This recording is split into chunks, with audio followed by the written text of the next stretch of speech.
Bonjour, bonjour à tous. Euh, le webinaire va commencer bientôt. Nous attendons plusieurs personnes ce matin. Les gens continuent à rentrer dans la salle. Donc, nous sommes en webinaire. C'est pour ça que vous ne pouvez pas voir les autres personnes. Juste voir les intervenants et vous pourrez poser des questions dans le chat ou dans l'onglet questions-réponses.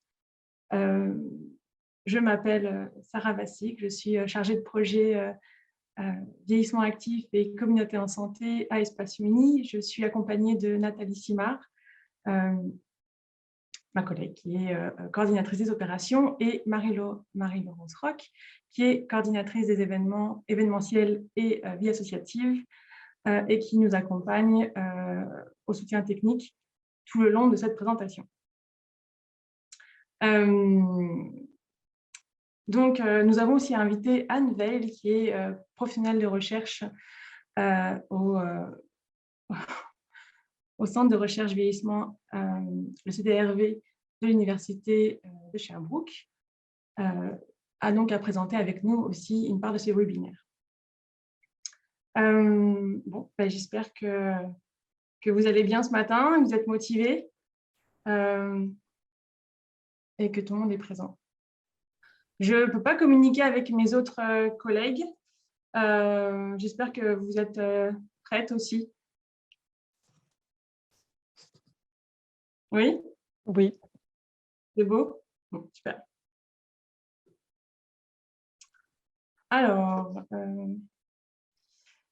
donc,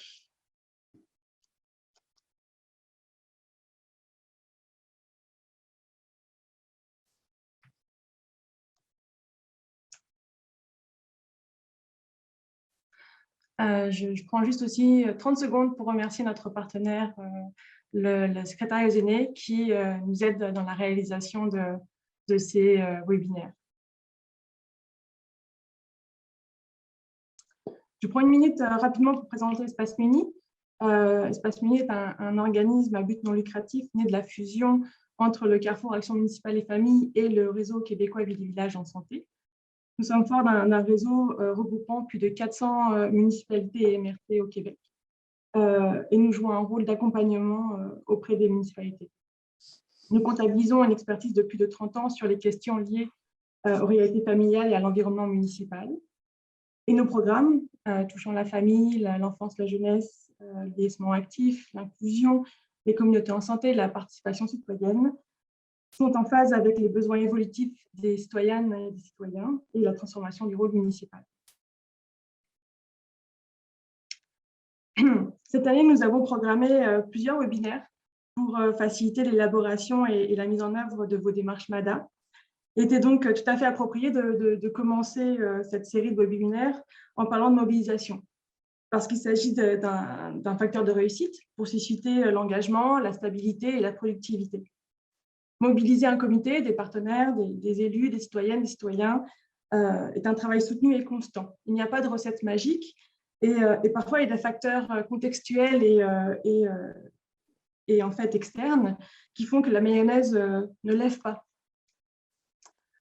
Donc le but recherché de ce webinaire est de façon humble de mettre en lumière différents trucs et astuces pour assurer la participation des acteurs et actrices clés dans vos démarches MADA.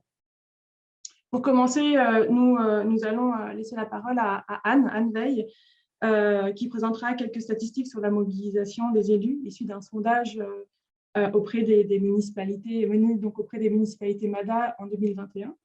Puis Nathalie et moi-même parlerons particulièrement des composantes de la mobilisation et de ces leviers dans une démarche MADA. Nous présenterons des outils et évidemment des périodes de questions seront faites après chaque présentation. Donc, je laisse la parole à ma collègue. Je enlève le partage. Anne, tu peux y aller. Merci, Sarah. Donc, on va y aller ici. Ça devrait s'en venir.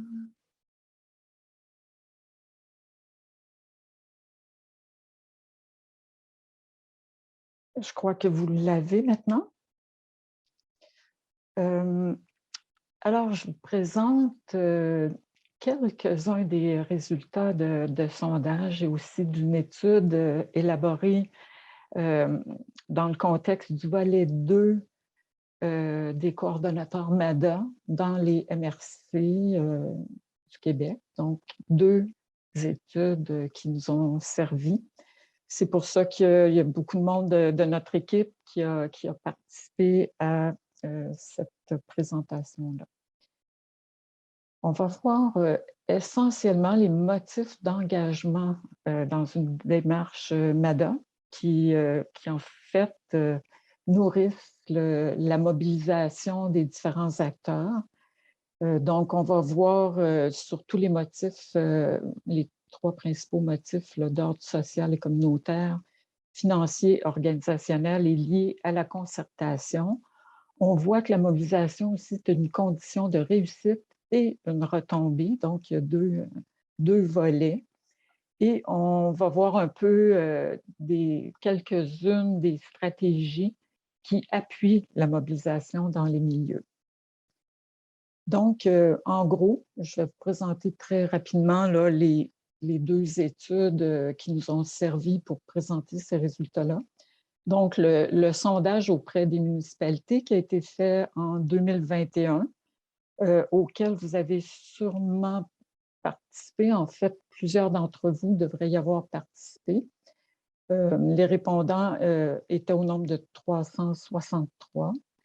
Il y a eu surtout des élus et des directions de services et des employés municipaux qui ont été les répondants comme tels.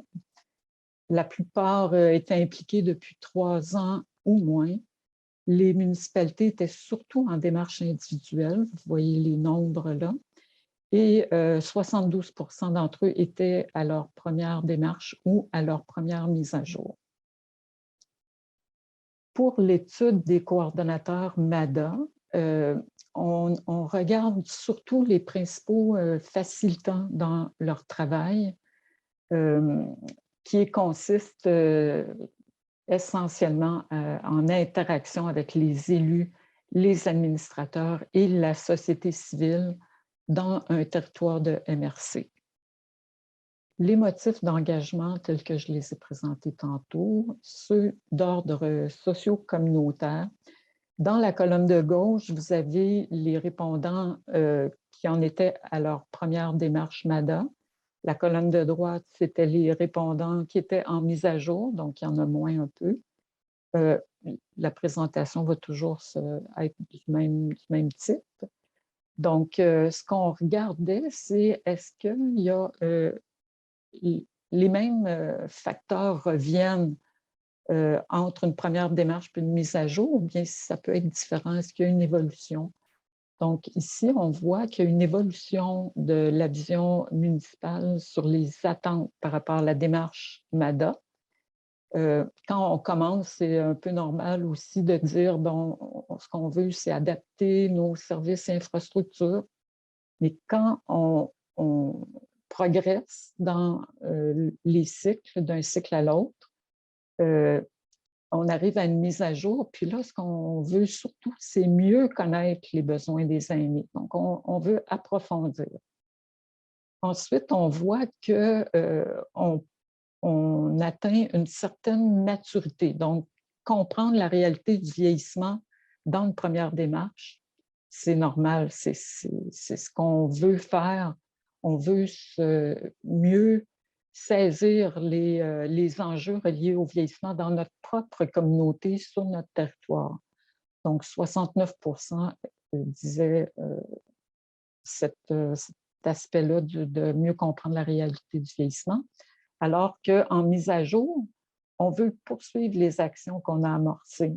Donc, on est ambitieux dans une première démarche, on met des actions, mais ça ne veut pas dire que toutes les actions peuvent être réalisées dans la période qu'on pense. Il arrive toutes sortes de choses, évidemment.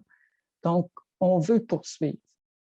Et on voit aussi qu'il y a une continuité des attentes envers la société civile. Donc, dans un premier temps, on veut mobiliser la communauté et dans une mise à jour, on y va plus spécifiquement, on veut motiver la participation des aînés et des organismes. Donc, ce sont des catalyseurs qui sont intrinsèques à la démarche MADA. Quand on regarde les motifs d'ordre financier et organisationnel, on voit que sur ce sujet des ressources financières, il y a une stabilité dans le temps. Lorsqu'on fait une première démarche, oui, c'est important le financement. Puis dans une mise à jour, c'est important, oui, mais il y a autre chose. On veut avoir accès à des subventions, par exemple le programme Primada. Dans une première démarche, on connaisse moins les rouages de tout ça. Donc, le financement communautaire, oui, mais on voit tout de suite dans la mise à jour à quel point ce point-là prend de l'importance. On comprend mieux ce que c'est. Et par rapport à la société civile, les possibilités de financement complémentaire pour les organismes de son territoire, oui, ça a une certaine importance, mais ça en gagne beaucoup lors de la mise à jour. Si on regarde au niveau organisationnel, dans une première démarche, le fait d'avoir un programme structuré, c'est important, alors que dans les mises à jour, on veut penser davantage à un projet communautaire mobilisateur pour recentrer les ressources sur ce projet-là. Donc, on voit que la mobilisation prend forme à travers un projet qu'on veut rassembleur. Maintenant, les motifs liés à la concertation. On a interrogé les gens, surtout, qui étaient en étape de mise à jour. On voit qu'il y a un intérêt partenarial. Ce qu'on veut à travers la démarche, c'est maintenir vivant et actif un réseau de partenaires. Donc, plusieurs ont nommé ça. Ensuite, on regarde l'augmentation des capacités à faire face aux défis communs. Donc là, on voit qu'il peut y avoir un transfert de capacités qui sont acquises dans la démarche MADA, mais qui peuvent servir aussi dans d'autres circonstances. Puis on a eu l'occasion de le voir avec la pandémie. On peut aussi voir que les changements climatiques pourraient devenir des lieux où on transfère nos capacités collectives de mobilisation, de réseautage, d'augmentation de capacité à travers d'autres enjeux. Et finalement, on a des attentes de collaboration. On veut inviter des nouveaux partenaires. Donc, c'est l'intersectoriel. On est plus intéressé à ça. Comme je vous disais, la mobilisation, c'est autant une condition de réussite qu'une retombée. Vous allez voir ce résultat-là. Comme retombée, dans le sondage, on posait la question directement et les grands résultats ressortaient comme étant la participation des aînés à la vie communautaire et sociale. Donc, c'est un élément de mobilisation. La contribution au développement social et communautaire de la municipalité, ça aussi, c'est collectif. Et finalement, quelque chose à quoi on s'attendait moins, c'est une contribution au développement économique de notre municipalité. Donc, MADA, il y a une portée qui va au-delà du développement social, mais qui atteint, dans certains cas, donc 43 des répondants qui en ont parlé, le développement économique. Et quand ça, c'est de nouveau dans le sondage des municipalités MADA. Donc, on voit que la mobilisation, c'est une condition de réussite.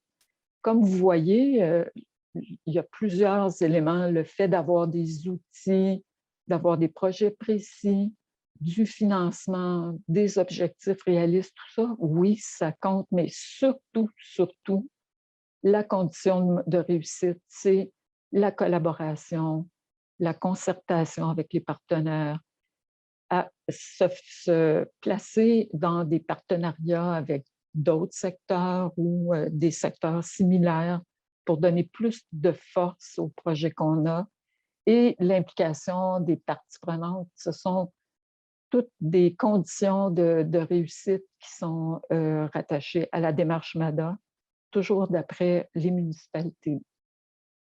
Quelques mots maintenant sur des stratégies qui appuient la mobilisation. On l'a vu dans l'étude des coordonnateurs, la mobilisation peut fluctuer à travers le temps. Comme Sarah le disait au départ, c'est jamais une condition acquise, le fait d'avoir une mobilisation qui est à notre goût, qui est active, vibrante. Ça fluctue avec le temps, puis il y a des circonstances qui peuvent l'affecter, la mobilisation. Et les coordonnateurs MADA nous faisaient remarquer qu'elle est inégale d'une municipalité à l'autre. Dans un cadre de MRC, ils peuvent s'attendre à avoir des municipalités qui sont davantage mobilisées, puis ce qui explique que tout ça, c'est multifactoriel en fait. Si la mobilisation n'est pas tout à fait au niveau qu'on l'attend, on peut parfois compter sur des incitatifs. Il va y avoir quelques mots là-dessus plus tard. Et aussi, je pense que comme leader dans les municipalités, vous souhaitez prendre le devant, parfois avoir une vision sur l'avenir et tenter d'avoir des collaborateurs potentiels pour des projets qui, finalement, vont donner beaucoup de vie et améliorer les conditions de réalisation de vos projets. Donc, on revient sur les stratégies. Dans le sondage, on voyait que déjà, il y avait 27 à 30 des répondants qui disaient miser sur des mobilisations existantes.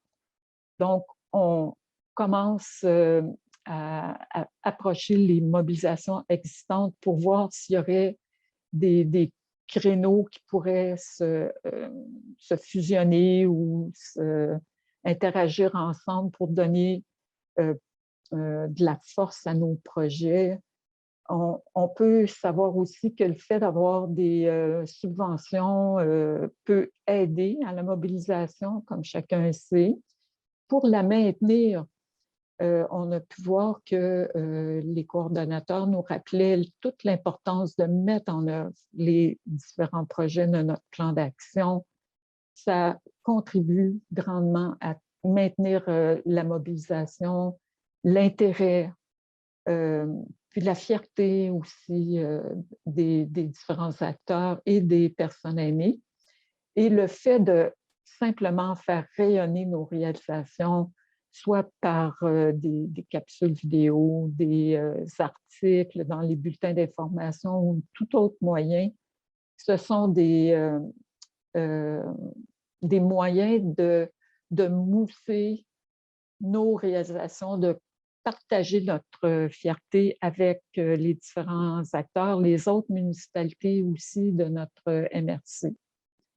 Et en ce qui concerne plus particulièrement les élus, on ramenait que c'est important de bien comprendre le projet de la démarche MADA et ses avantages, de comprendre son rôle comme élu. Et c'est un avantage aussi d'avoir participé à l'élaboration du plan d'action. On approfondit notre compréhension à ce moment-là. Et en conclusion, on rappelle ici les grands constats, comme quoi les motifs sociaux et communautaires, la concertation, les différentes formes de financement et l'appui des organismes de notre milieu, c'est important. On a vu aussi que malgré leurs grandes différences, la taille des municipalités, les différentes régions, ils ne sont pas nécessairement des mêmes cohortes, ni du même type de démarche, mais les municipalités ont exprimé des similitudes importantes dans leur processus, par exemple les pratiques de collaboration, de concertation. Elles ont aussi exprimé des visions qui évoluaient dans une direction similaire. Par contre, évidemment, on doit nécessairement parler de l'éléphant dans la pièce qui est la pandémie. On sait que la mobilisation était déjà un défi avant la pandémie. Ça en a toujours été un, mais ça a été quand même accentué pendant cette pandémie-là, qui est encore en cours malheureusement. On a pu voir que la fracture numérique pouvait nous mettre des bâtons dans les roues. Ce n'était pas si facile que ça de communiquer, de maintenir nos réseaux. L'essoufflement des organismes communautaires, qui est une réalité, et les effets à long terme de l'isolement social sur les aînés. Donc, tout ça compte énormément dans notre capacité d'amener les différents acteurs à se mobiliser. Je vous remercie. Alors, j'ai une première question ici. Est-ce que Espace Mini a une liste des ressources de financement à nous envoyer? Peux-tu répéter, s'il te plaît? Je n'ai pas... Est-ce que Espace Mini a une liste de sources de financement à nous envoyer? Je peux peut-être répondre. Oui. Il y a sur... Oui, est-ce que vous m'entendez bien? Oui. Donc, je peux peut-être ouvrir ma caméra. Nous avons chez Espace Muni un répertoire des subventions disponibles. Donc, oui, Primada, les subventions, le CADA, qui sont en lien directement avec la démarche MADA, mais aussi d'autres types de subventions. Exemple, si vous avez vous voulez aménager un sentier ou ces éléments-là. Donc, il y a un répertoire assez complet que vous retrouvez dans les outils d'Espace Muni sur le site Web. Merci, Nathalie. J'ai une deuxième question. Qu'est-ce que la fracture numérique?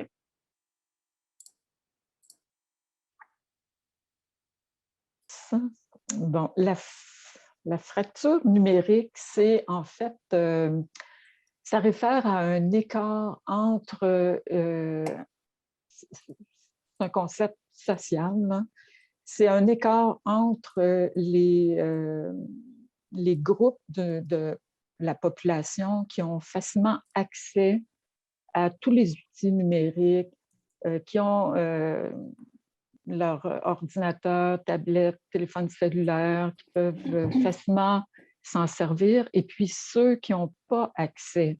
Donc, on retrouve certains groupes de population qui sont victimes de la fracture numérique parce que le simple fait de ne pas y avoir accès prive ces groupes-là de ressources.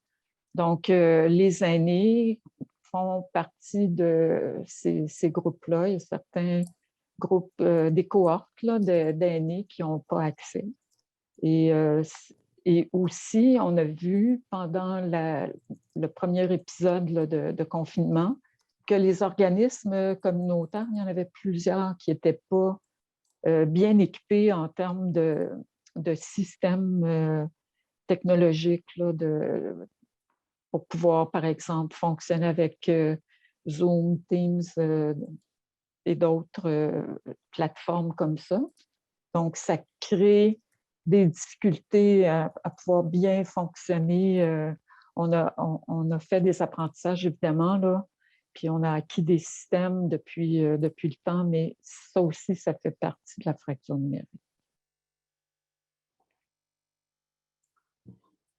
J'ai une autre question ici, donc d'une nouvelle élue. Comment réactiver le statut MADA chez nous? C'est une question de Stockley Sud. Comment réactiver le statut MADA chez nous? Bonjour. Donc, le plus simple, ça serait de voir si vous êtes déjà en termes de mise à jour, où est-ce que vous êtes rendu. Donc, peut-être de contacter le secrétariat aux aînés qui verra avec vous ce qu'il en est par rapport à votre démarche. Vous devez remettre à jour votre démarche parce qu'à partir d'un certain temps, c'est fichu et donc il vous faut refaire une démarche.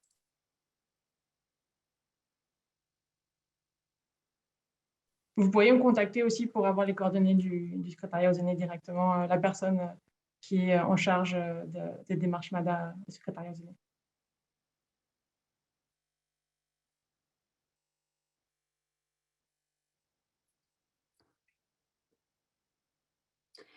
Une autre question, j'ai Alain Rancœur qui demande « Qu'entendez-vous par collaborateur essentiel? »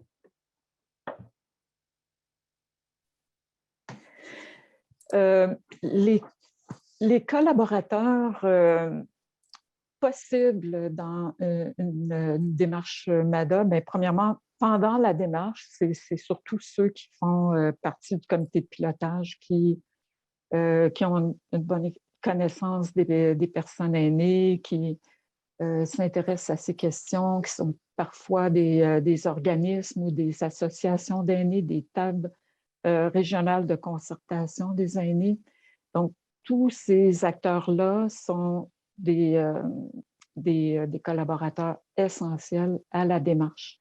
Plus tard, lors de la mise en œuvre des projets, ça peut être intéressant d'inciter, d'aller chercher des collaborateurs qui sont de d'autres secteurs. Par exemple, des projets qui feraient intervenir des jeunes pour avoir des projets là, de type intergénérationnel.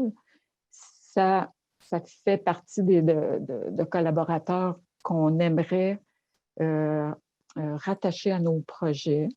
Il y a aussi des collaborateurs en habitation, en transport, qui peuvent être d'une grande aide pour mener à bien différents projets. Fait que dans ce sens-là, ils sont essentiels.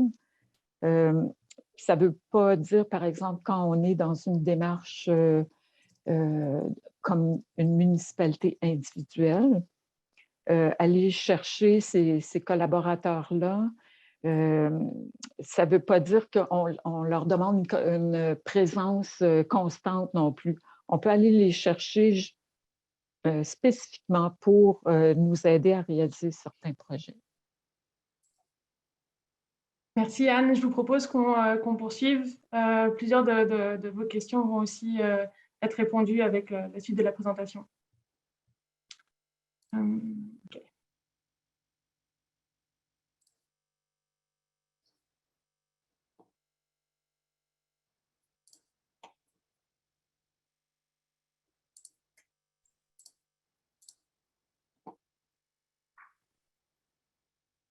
Je te laisse la parole, Nathalie. Alors, oui, bonjour, Nathalie Simard d'Espace Muni. J'espère que vous m'entendez bien. Au début, on m'a indiqué que mon son étant en écho, j'ai mis mes écouteurs en essayant que ça soit mieux parce qu'il semble que c'était en écho ou que ça coupait. Donc, si jamais vous voyez que qu'il y a une petite problématique, vous pouvez écrire, on va essayer de trouver des solutions. On s'adapte. Donc, la mobilisation. C'est quoi la mobilisation? Hein? C'est important, on veut parler de mobilisation aujourd'hui. On s'est dit, ben, on pourrait essayer un peu de définir qu'est-ce qu'on entend par cette expression, ce concept. Donc, la mobilisation, c'est un passage à l'action pour changer une situation. Hein? Puis ce passage à l'action-là, il doit se faire collectivement. C'est une action collective par un regroupement d'acteurs précis. Donc, on veut changer des situations pour répondre à des besoins, résoudre des difficultés, améliorer les conditions de vie, modifier le fonctionnement. Il y a plusieurs raisons qu'on veut changer des situations. Dans le mot mobilisation, on retrouve bien sûr le mot mobile. Le mot mobile, il peut avoir deux façons de l'interpréter. Ça peut être qui bouge, qui est dynamique, hein? C'est non linéaire, c'est organique, ça bouge. Puis, aussi, dans mobile, il y a le mobile, la raison, le motif qui nous amène à bouger. Donc, la mobilisation, ça fait référence à la notion de mouvement, d'agir ensemble, intentionnel, d'une perspective de susciter la mobilisation. Ça revient à chercher à mettre en mouvement un mouvement dynamique des acteurs dans la visée de changement. Donc, on va passer à l'autre diapositive. Donc, il y a au fond deux composantes qui constituent la mobilisation. Il y a l'acteur collectif, ce qu'on va appeler le nous dans la présentation ici, et il y a l'action collective ou le projet commun. Puis c'est le lien entre ces deux composantes-là, l'acteur collectif, le nous et l'action collective, le projet commun, qui provoque la mobilisation, qui amène le changement. Donc, plus spécifiquement, je vous présente les deux composantes. Donc, la construction du nous dans une démarche MADA. Hein? Donc, il faut d'abord, pour qu'il y ait mobilisation, comme on l'a vu, comme il y a deux composantes, il faut d'abord qu'il y ait la construction de ce nous-là. Donc, le nous, c'est l'acteur collectif. Pour faire ça, on part de plusieurs identités. Tantôt, il y a une question qu'il y avait à demander à Anne, c'est qui les gens qu'on doit, c'est qui les partenaires, bien, ça fait partie un peu de ça. C'est sûr que là, on est peut-être plus dans le comité de pilotage quand on est dans la démarche MADA elle-même, mais ces identités-là, et ça peut être vos citoyens, bien sûr, les organismes du milieu, mais aussi, ça peut être déjà un acteur collectif. Anne l'a dit tantôt, ça t'est ressorti dans le sondage. Quand on part déjà, il y a déjà, mettons, chez vous, une table des aînés, il y a déjà un comité de formés, bien, ça facilite beaucoup la mobilisation. Donc, quand on va chercher cet acteur collectif-là, qu'on peut modifier ou qu'on peut créer, mettons qu'il y a une table des aînés, on pourrait créer un comité qui découle de cette table des aînés-là. Donc, il y a déjà une mobilisation présente dans le milieu, on l'utilise pour en faire notre acteur collectif ici et réussir à faire notre démarche. Il ne faut pas oublier, par contre, qu'il y a divers autres individus ou groupes qui doivent être mobilisés à divers degrés dans la démarche MADA, hein, le conseil municipal ou le conseil de la MRC, les services municipaux quand on parle à l'échelle municipale, mais bien sûr, toutes les municipalités quand on parle plus à une démarche MRC, nos citoyennes et citoyens aînés. Il y a déjà eu... il y a quelques mois, un webinaire fait par Espace Muni sur la consultation des aînés en pandémie. Donc, aujourd'hui, ça ne sera pas notre sujet principal. Là. Vous pouvez avoir accès à ce webinaire-là sur le site d'Espace Muni, mais il faut quand même en traiter, là, comme disait Anne tantôt, c'est l'éléphant dans la pièce, la pandémie. Donc, oui, ça nécessite des interventions particulières. Donc, des fois, c'est d'autres niveaux de mobilisation qu'on a auprès de ces acteurs-là, mais qui ne sont pas tous le même. Quand on parle ici de l'acteur collectif, on parle vraiment plus du comité de pilotage, mais tout au long de notre présentation, aujourd'hui, on va essayer aussi, puis on va y revenir là, à la mobilisation des acteurs qui sont aussi importants à ne pas oublier.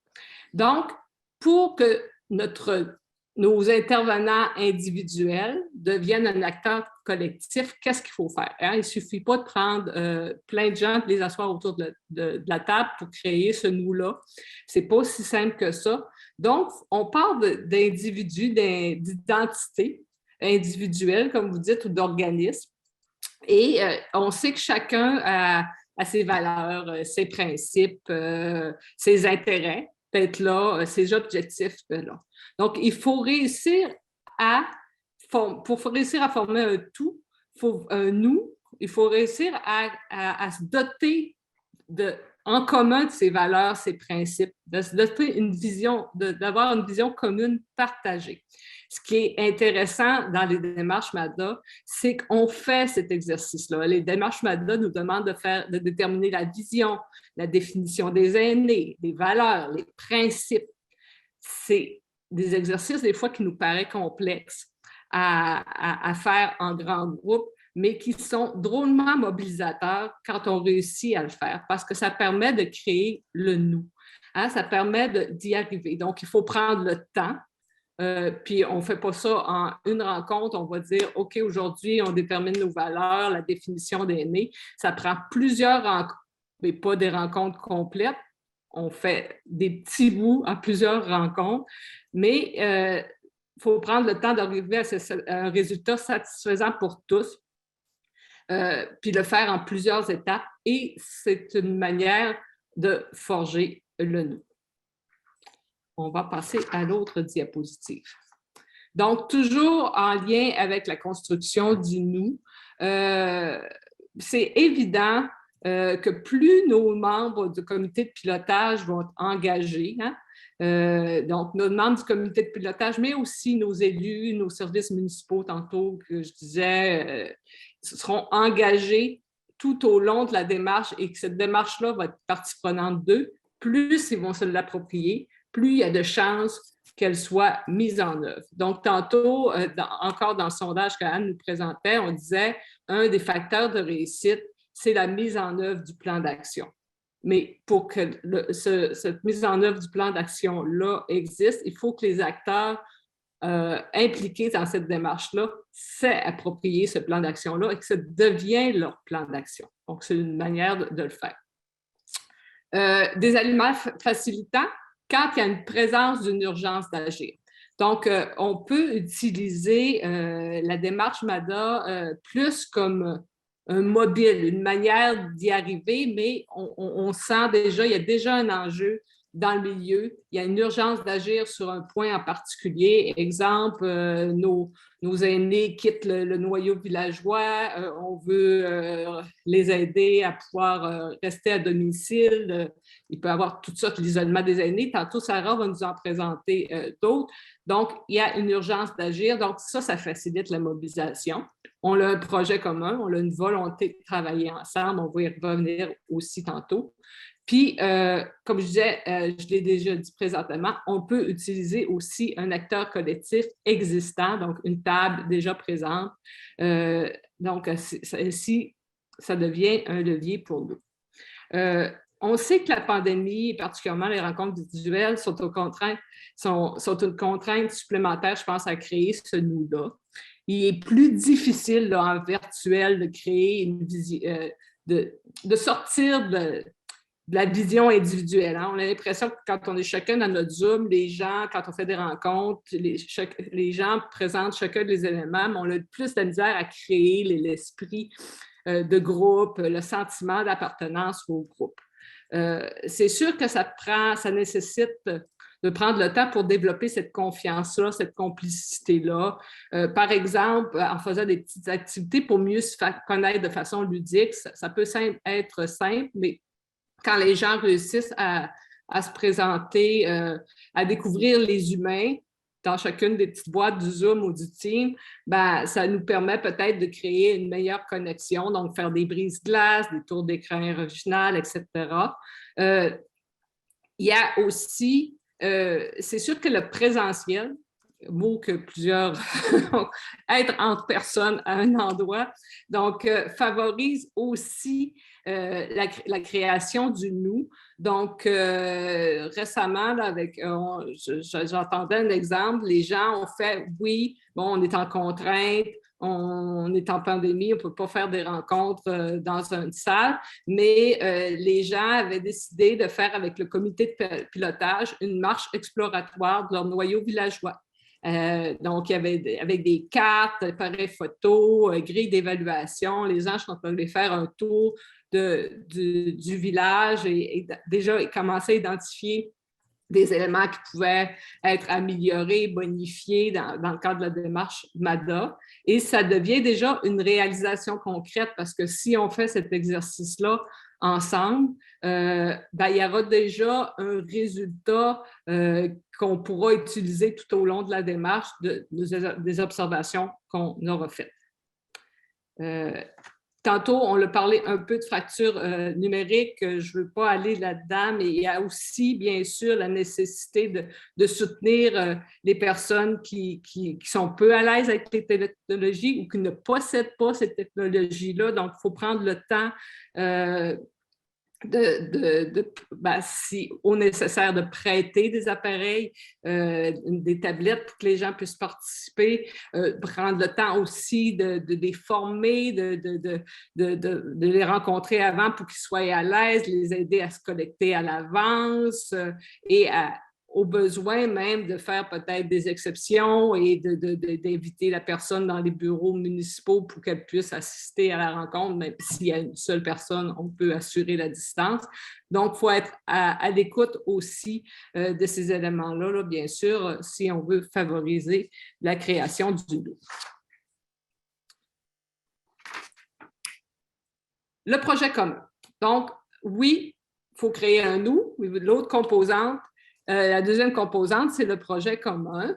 Pour construire ce projet commun-là, il y a 3 ingrédients. Il faut d'abord une compréhension commune de la situation. Par la suite, aussi, une vision partagée des changements souhaités, puis une raison d'agir ensemble. Dans le cadre d'une démarche MADA, de projet commun, ça peut aller au-delà de produire une politique MADA et un plan d'action. Hein. C'est important de ne pas attendre au produit final. Le projet commun, il peut être morcelé ou en petits morceaux. Tantôt, je vous disais, si on fait une marche exploratoire, qu'on a recueilli des images, des photos, on pourrait même faire un montage sur notre vision de notre noyau villageois, par exemple, ça devient un projet commun. Les gens se disent « Ah, on a contribué à ça, puis ça nous permet d'avancer. » Quand on travaille ensemble, je vous donnais l'exemple de définir c'est quoi pour nous les aînés, c'est quoi notre vision. Tout ça sont des petits projets communs et c'est important d'y arriver et d'en créer plusieurs. C'est aussi important de ne pas attendre toujours la fin d'une démarche MADA pour réaliser. Exemple, on fait une consultation, il y a une idée qui est ressortie que tout le monde « Ah, wow, il faudrait mettre ça en branle. » Pourquoi pas amorcer ces projets communs-là déjà avec les municipalités? Ça crée déjà la mobilisation. Les gens sentent déjà que leur participation a une retombée directe. La compréhension commune de la démarche MADA, son apport pour le milieu, pourquoi on fait ça, l'utilité de se donner d'une politique, c'est une information de base qui favorise la mobilisation. Hein. Bien communiquer à quoi ça consiste une démarche MADA, pourquoi on veut que les groupes soient impliqués, mobilisés, mais ça, comme je disais tantôt, c'est à la fois le comité de pilotage, mais aussi très important dans nos acteurs qu'on veut mobiliser, mais qui sont un peu plus loin que la démarche. Donc, notre conseil de maire, si on est une MRC, ou notre conseil municipal, nos services municipaux, nos municipalités, il faut les informer de cette situation-là, les citoyens, les partenaires. Donc, l'information, c'est de base dans la mobilisation, bien sûr.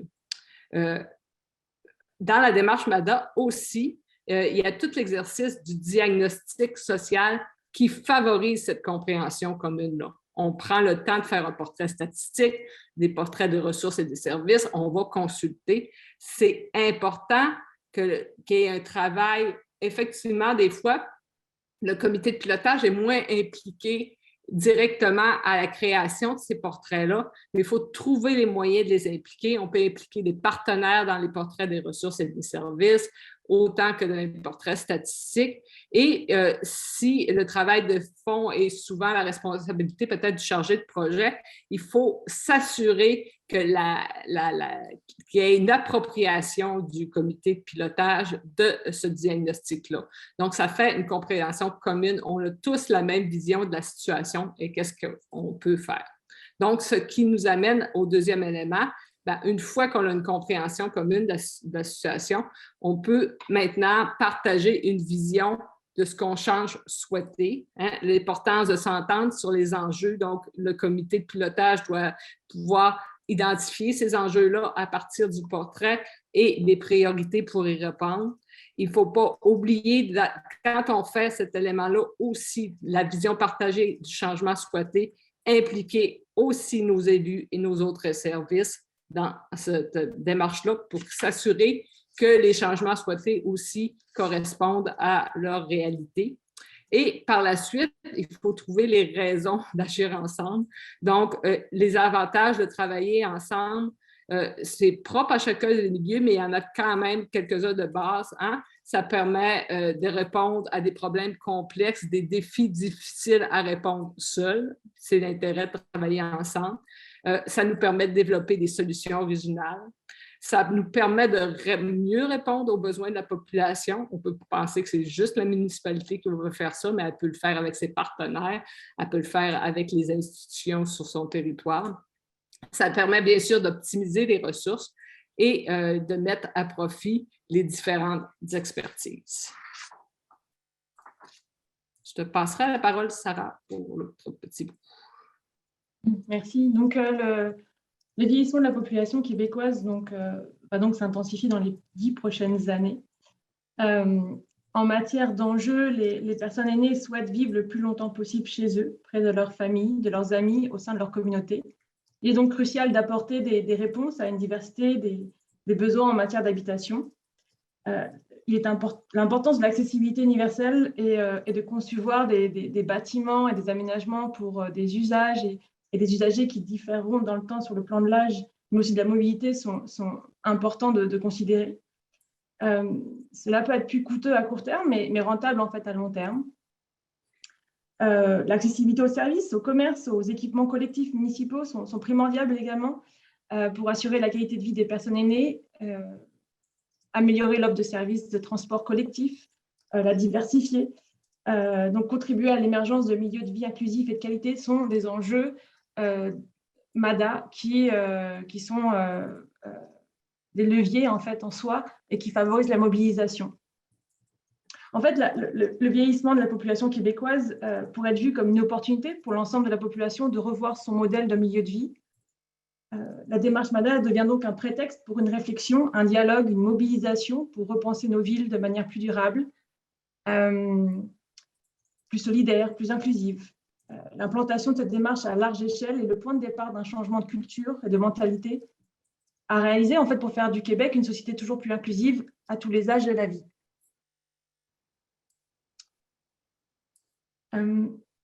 En termes de facteurs d'influence positifs ou négatifs, la taille de la municipalité peut influencer en effet la mobilisation.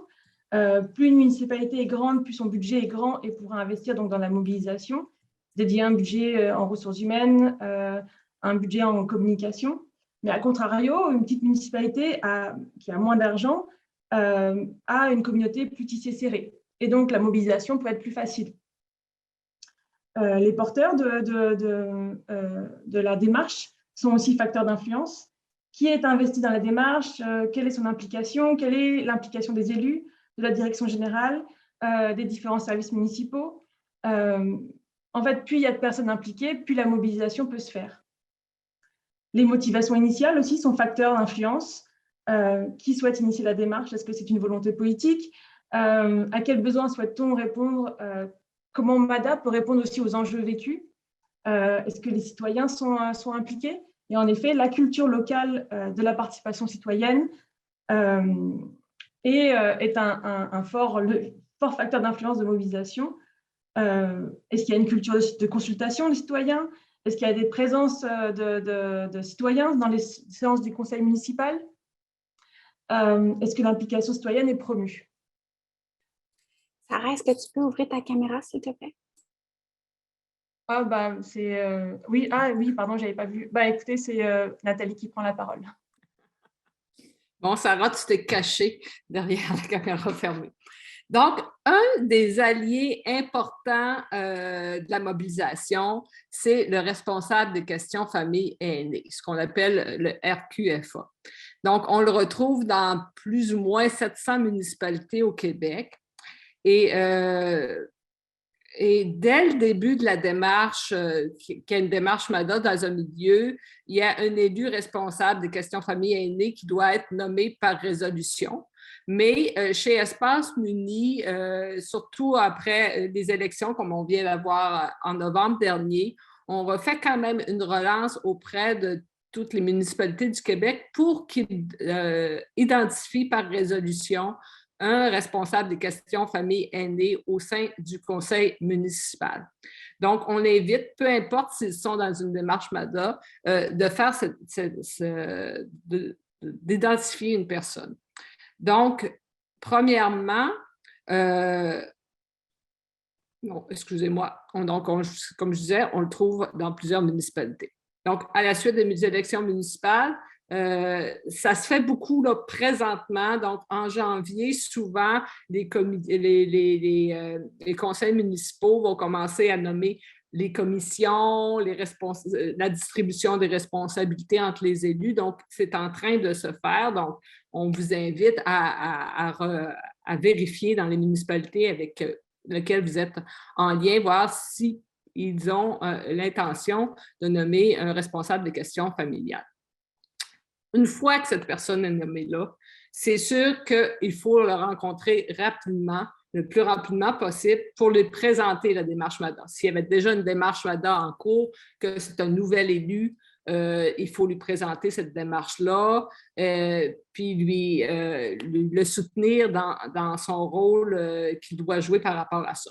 Puis des fois, même s'il n'y a pas eu d'élection dans votre milieu, il se peut quand même que ce soit une nouvelle personne parce que souvent, les conseils municipaux, mais pas dans toutes les municipalités, profitent d'une période d'élection pour modifier les rôles, faire une rotation dans les comités. Donc, ça se peut que, même s'il n'y a pas eu d'élection dans votre milieu, cette nouvelle personne-là, une nouvelle personne soit nommée. Donc, il faut la rencontrer rapidement. C'est un allié qui a un rôle précis, qui est de présider le comité de pilotage quand on est dans des marches. Elle doit assumer un leadership de développement puis mise en œuvre du suivi de la politique. Donc, c'est sa responsabilité au sein du conseil d'en parler souvent, de ramener à cette politique-là quand il y a des décisions à prendre. On va vous rappeler, on a pris telle orientation, donc on va faire le lien avec le conseil municipal, bien sûr, de représenter comme les intérêts des familles et des aînés dans ce conseil municipal-là, d'assurer le lien entre le comité de pilotage et le conseil municipal, élément essentiel. Parce que si toute une démarche de MADA se fait dans un comité de pilotage sans avoir de lien avec le conseil municipal, puis qu'à la fin, il y a une proposition d'une politique et d'un plan d'action, puis qu'il n'y a pas eu de communication, on a des chances que ce soit plus difficile, qu'il y ait plus de questionnements. Si le conseiller responsable des questions famille et aînés a assuré régulièrement des suivis sur ce qui se faisait, sur les résultats des consultations, sur le diagnostic, sur les priorités établies par le comité de pilotage. Il y a beaucoup de chances qu'à la fin du processus, la proposition du comité soit acceptée telle quelle ou avec très peu de modifications. Donc, faciliter le lien de circulation de l'information, c'est le rôle de cet acteur clé-là au sein du conseil, mais aussi auprès des services municipaux, des autres organismes. Donc, il faut s'en faire un allié. Donc, suite aux élections, il faut, souvent nos élus sont rattrapés, surtout quand c'est des nouveaux élus, rattrapés par la lourdeur du cadre législatif puis des pouvoirs municipaux. Donc, il faut les aider. Ils sont en appropriation de dossiers. Donc, pour les mobiliser, il faut être là pour leur présenter la démarche comme un moyen qui peut les aider à réaliser leurs priorités. Donc, s'il y a eu des élections municipales chez vous, il y a eu des promesses électorales. Donc, des fois, en reliant ces promesses électorales-là avec la démarche MADA, en disant la démarche MADA est un moyen pour trouver des solutions aux problèmes que vous vouliez régler, ça peut aider à mobiliser ces gens-là. On peut lui fournir des outils, le soutenir dans son rôle, bien l'outiller. Puis on est en train de développer, puis je vous présenterai brièvement tantôt un petit outil sur la communication d'influence. Donc, c'est peut-être le temps aussi d'utiliser ce genre d'outil-là pour mobiliser ces acteurs-là. Donc, notre responsable de questions famille aînée, c'est un allié. Il ne faut surtout pas le négliger dans nos démarches. Je vous présente quelques outils pour finir. Il nous reste, tantôt, je voyais qu'il y a des gens qui posaient des questions, là, donc c'était d'1h15, on a passé. Donc, on va essayer de respecter là, vers 10h15, ça devrait être terminé. Donc, on va y aller assez rondement dans ces outils-là, mais c'est des outils que vous pouvez retrouver. Donc, je vous présente 5 outils. Un outil de communication d'influence à venir d'Espace Muni, l'approche participative qui fait partie de la trousse d'outils MADA, ou celui sur la participation citoyenne aussi, un outil de la ville de Candiac qui s'appelle les recettes participatives et un outil d'Espace Muni sur les conditions gagnantes à la concertation. Donc, dans chacun de ces outils-là, il y a des éléments qui peuvent venir vous soutenir dans la mobilisation. Donc, rapidement, d'ici mars, devrait avoir en ligne avec une vidéo explicative un outil sur la communication d'influence. Hein. C'est quoi la communication d'influence? C'est l'ensemble des pratiques, outils, actions que vous pouvez mettre en contribution dans vos communications pour susciter l'intérêt et mobiliser divers interlocuteurs. Donc, la communication d'influence, c'est au cœur de la mobilisation. Si on veut mobiliser des gens, il faut être capable de leur partager le projet, les retombées et voir le plus-value qu'ils peuvent trouver dans ce projet-là. L'outil qui sera proposé se base là, sur une démarche, une stratégie qui s'appelle TRIMA, là, donc avec des profils de personnes, là, tradition, réflexion, imagination, médiation, action. Suivez là, les aspects, les informations, infolettes, etc., d'Espace Muni, là, vous aurez plus d'informations sur cet outil-là. Je voulais juste vous présenter un contenu qui ne sera pas présenté comme ça, on y revient un petit peu. C'est un contenu qui fera partie de cet outil-là. Quand on veut communiquer, faire une communication d'influence, puis tantôt, Sarah le disait un peu, puis je pense qu'Anne avait quelques éléments par rapport à ça aussi. Oui, comme acteur, on veut mobiliser les gens, on veut les informer, mais on n'a pas le contrôle sur tout, et c'est ça qui est important de voir. Donc, un petit élément ici, notre zone de contrôle. Quand est-ce notre zone de contrôle, notre zone d'influence, puis notre zone de lâcher-prise? Donc, à quel moment c'est nous qui avons le contrôle pour pouvoir présenter quelque chose? Donc, si on veut communiquer notre projet, on a le contrôle, bien sûr, pour bien connaître notre dossier, préparer nos interactions, avoir en tête notre message, choisir ce qu'on dit, à quel moment on le dit, investir dans nos connaissances et nos compétences, puis sur nos réactions pendant qu'on présente ces communications-là. La zone d'influence, hein, c'est mon pouvoir potentiel. Quand on les retrouve dans une situation sur laquelle je peux agir et que je peux influencer par mes actions en faisant preuve de patience. Donc, pour mobiliser, il faut être des fois patient.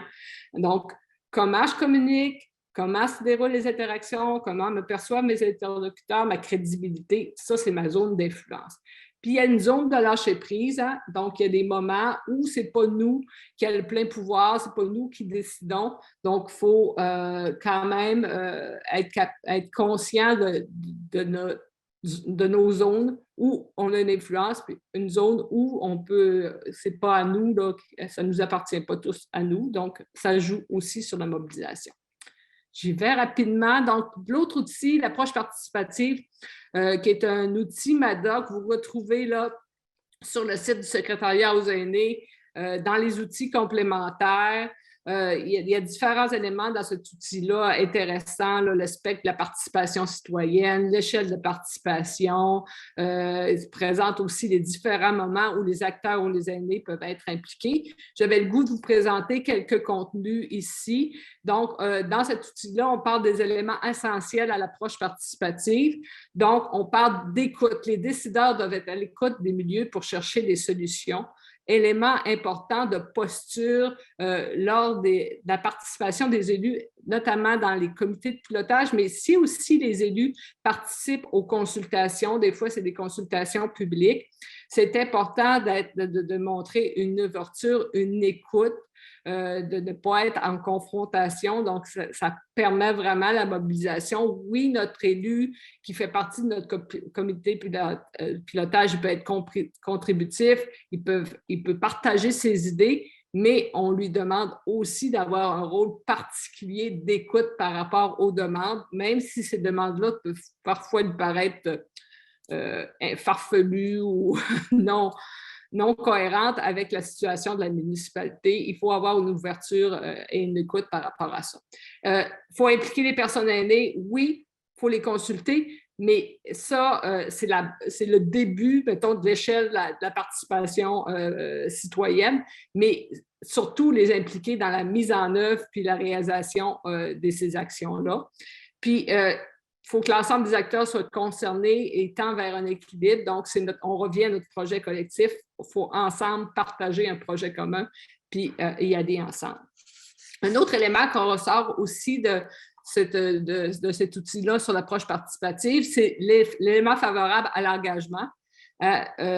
Ici, on dit les acteurs sont mandatés par les organisations, surtout quand c'est des organismes, des représentants d'organismes sur le comité de pilotage, quand c'est clair leur mandat, quand ils ont quand même aussi leur marge de manœuvre est claire dans leur participation, c'est facilitant dans l'engagement.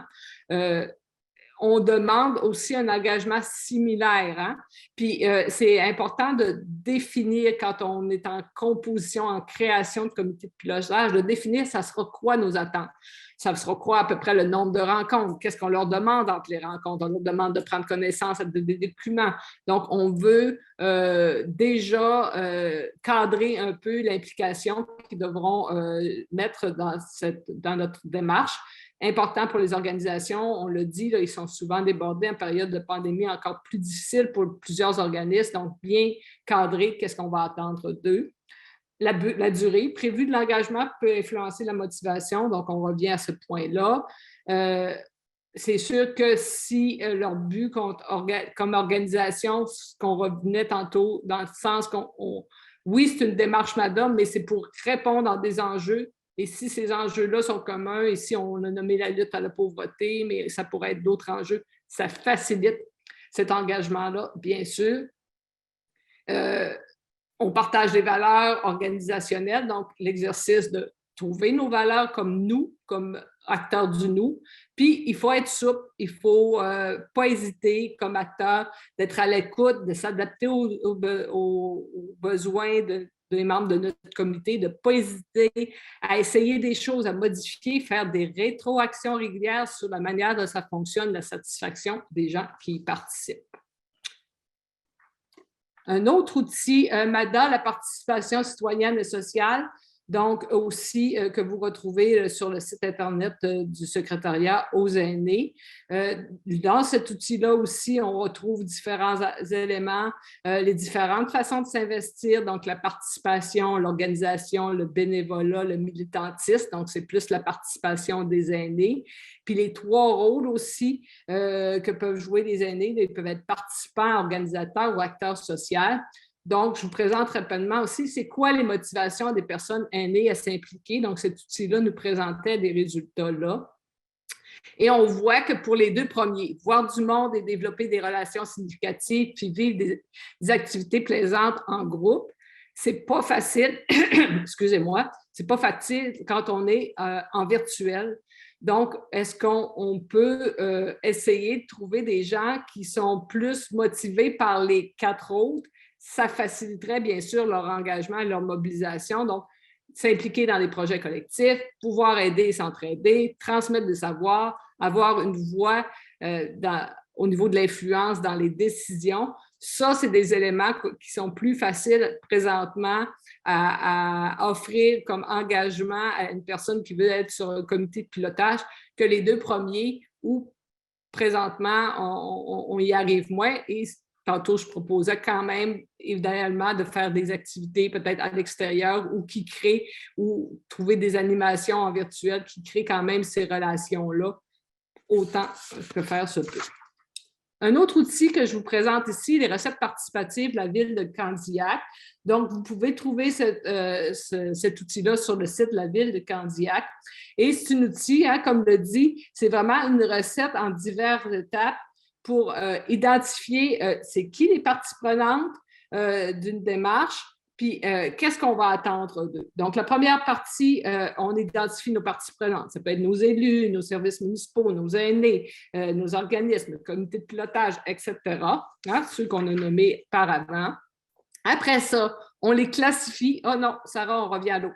Après ça, on les classifie selon leur degré de pouvoir et leur degré d'intérêt. Donc, on essaie de voir, mettons qu'on prend nos groupes, nos citoyens aînés, ils pourraient avoir un intérêt exprimé, puis ils ont peu ou pas de pouvoir, ben, OK, ça nous classe qu'on peut peut-être, c'est plus au niveau des consultés qu'on va travailler. Notre comité de pilotage, lui, on dirait, bon, on souhaite qu'il y ait un intérêt majeur, peut-être un pouvoir d'influence. Donc là, on serait peut-être plus au niveau d'impliquer, mais on voudrait qu'ils collaborent. Donc, comment on peut arriver à l'autre échelle? Et c'est l'autre tableau que Sarah vous présentait. Ça permet de déterminer le niveau de participation requis, puis qu'est-ce qu'il y a à faire. Donc, vous voyez, informer, vérifier, consulter, impliquer, collaborer, habiliter. Et on a les objectifs de chacun de ces niveaux-là, la description, puis les engagements qu'on doit faire envers ces groupes-là pour arriver à faire ça. Donc, petit outil pratique qui aussi peut nous aider à trouver des idées de mobilisation ou à faire un petit portrait avant de mobiliser pour voir qu'est-ce qu'on attend de chacun des groupes. Et pour finir, les conditions gagnantes de la concertation, qui est un outil d'Espace Midi disponible sur notre site Web, vraiment axé plus sur comment une municipalité prend une décision à l'égard d'une participation à des concertations existantes. Donc, c'est vraiment le volet, donc moins sur la mobilisation, plus sur comment, quand on veut participer à des concertations, c'est quelles questions, c'est quoi nos avantages comme municipalité, comment on prend notre décision, puis comment on doit agir sur une fois qu'on s'est impliqué sur une concertation comme acteur ou actrice municipale.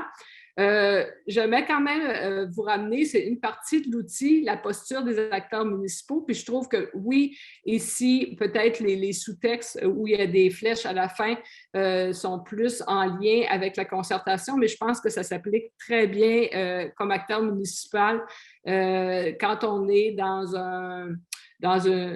une mobilisation sur un comité. Donc, des postures, d'abord être ouvert, hein, ouvert à ce que les gens disent, aux besoins des gens. Donc, on en a parlé un peu. Être avisé, quand même bien connaître la démarche, bien connaître nos capacités, être engagé, hein, comme acteur municipal, s'engager vraiment, sentir que les autres membres du comité sentent que la municipalité est engagée dans ce processus-là. Être transparent, quand même, comme municipalité, être capable de dire la limite de nos ressources et à la fin, être critique. Donc, comme je disais tantôt, pouvoir remettre en question, faire des rétrospectives, voir comment on peut mieux fonctionner ensemble. Donc, ça fait le tour. Sarah, je te repasserai la parole. Oui, donc ça fait le tour des deux présentations. On va passer à une période de questions rapidement. Juste vous rappeler qu'il y a un prochain webinaire le mercredi 26 janvier qui porte sur la participation sociale des personnes aînées et le 27 janvier aussi qui, je pense que le lien a été mis dans le chat, qui porte sur la fracture numérique, qui est un webinaire qui est organisé par le Centre de recherche sur le vieillissement. Si vous avez des questions, n'hésitez pas à me contacter. Vous avez mon adresse courriel sur l'écran. Et puis, sinon, le secrétariat aux aînés pour toutes les questions par rapport à la démarche MADA en tant que telle. Je stoppe le partage et nous pouvons commencer la période de questions. Marie-Laurence.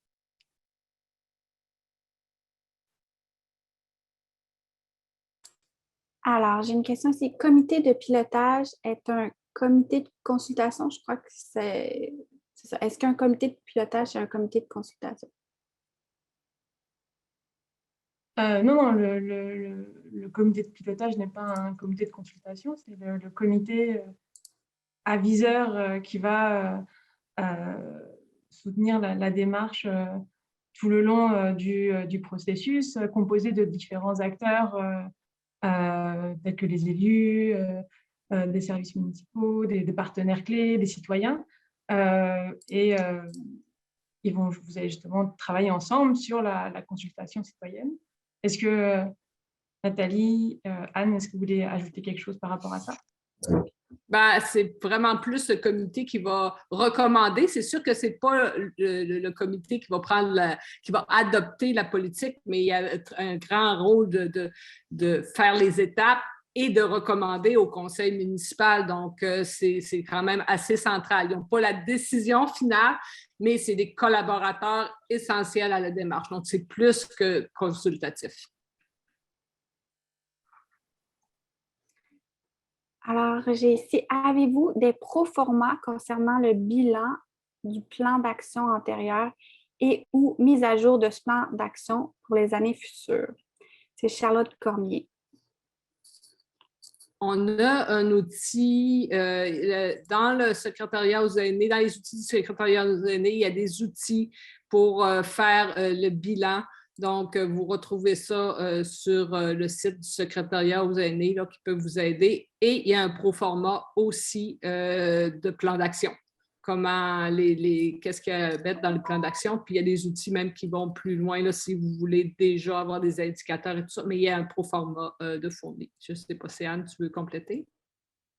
Non, finalement, le guide d'accompagnement aussi a une petite section sur les bilans, parce que c'est sûr que quand on arrive à la toute fin, au bout de 5 ans, faire un bilan, on ne se souvient plus tellement de comment c'était il y a 4 ans, tout ça. Donc, dans le guide, on recommande de faire des mini-bilans après chaque étape qu'on poursuit. Ça facilite beaucoup après le bilan final pour pouvoir déposer une demande de mise à jour par la suite. J'ai une autre question aussi. À quelle fréquence les renouvellements MADA se font-ils?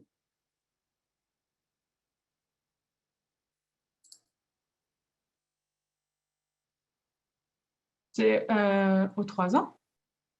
Non?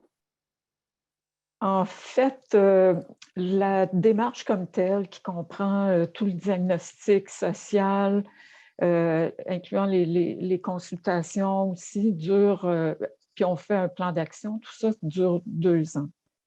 Et après, on dispose d'un minimum de 3 années pour le mettre en œuvre. Donc, ça veut dire que chaque cycle peut être complété au bout d'un minimum de 5 ans. Donc, après cette période-là, on peut demander une mise à jour.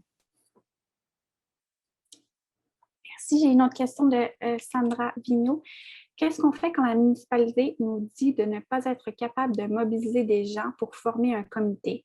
Est-ce qu'il existe un petit outil qu'on peut leur fournir pour qu'ils mettent ça dans leur journal local ou leur page Facebook?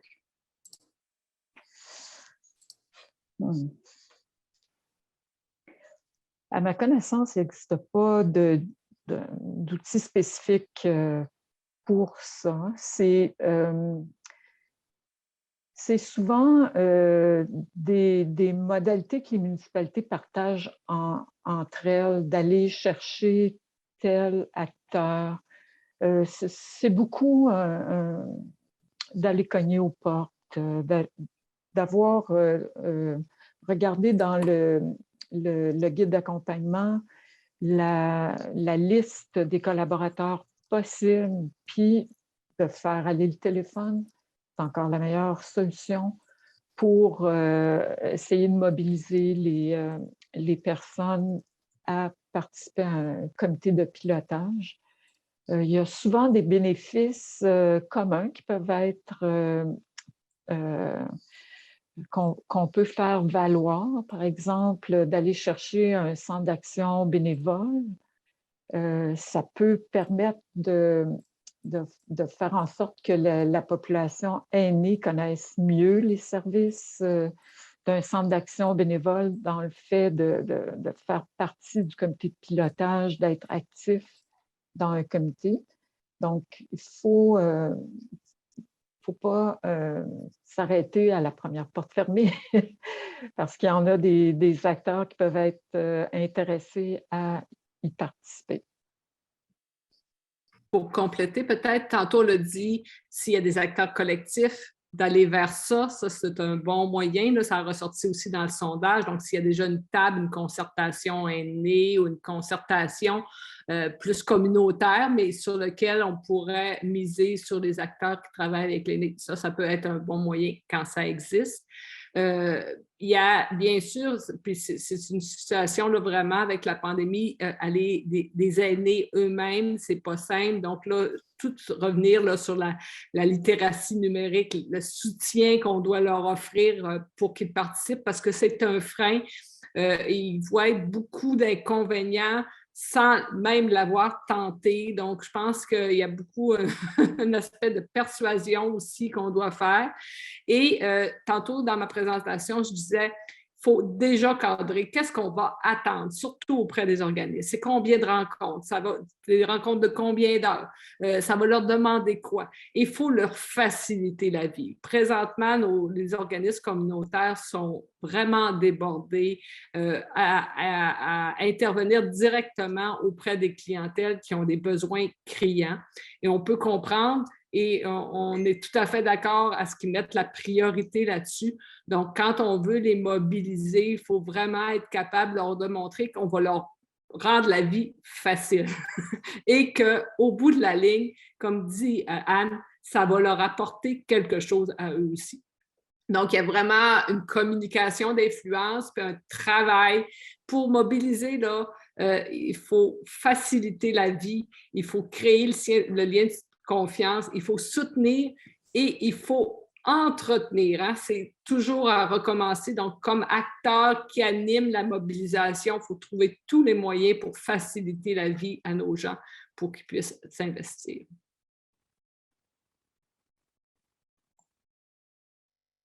Est-ce qu'on a le temps pour d'autres questions? Peut-être une dernière? Parfait. Alors, pour les petites municipalités de moins de 1000 habitants, lors des rencontres de comité de suivi, avez-vous des suggestions d'invités?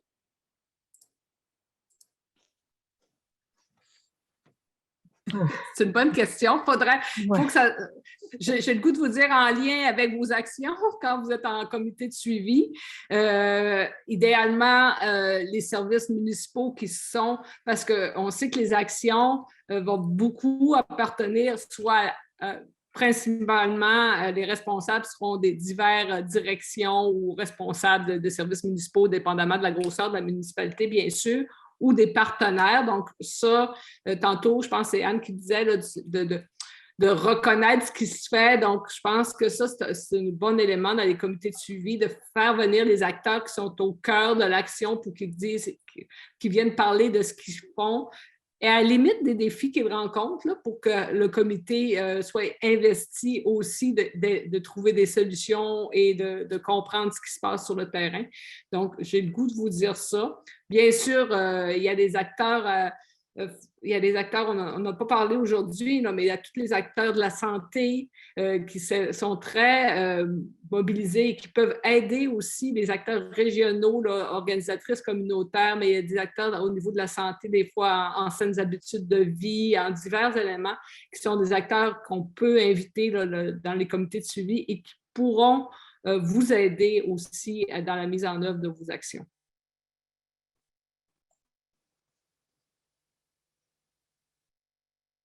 Bon, merci à tous d'avoir participé à ce webinaire ce matin. Bonne continuation dans vos projets. Si vous avez des questions, n'hésitez pas à nous réécrire et on pourra vous répondre très rapidement et avec plaisir. Au plaisir de se revoir dans d'autres circonstances, dans d'autres webinaires. Merci. Merci. Merci.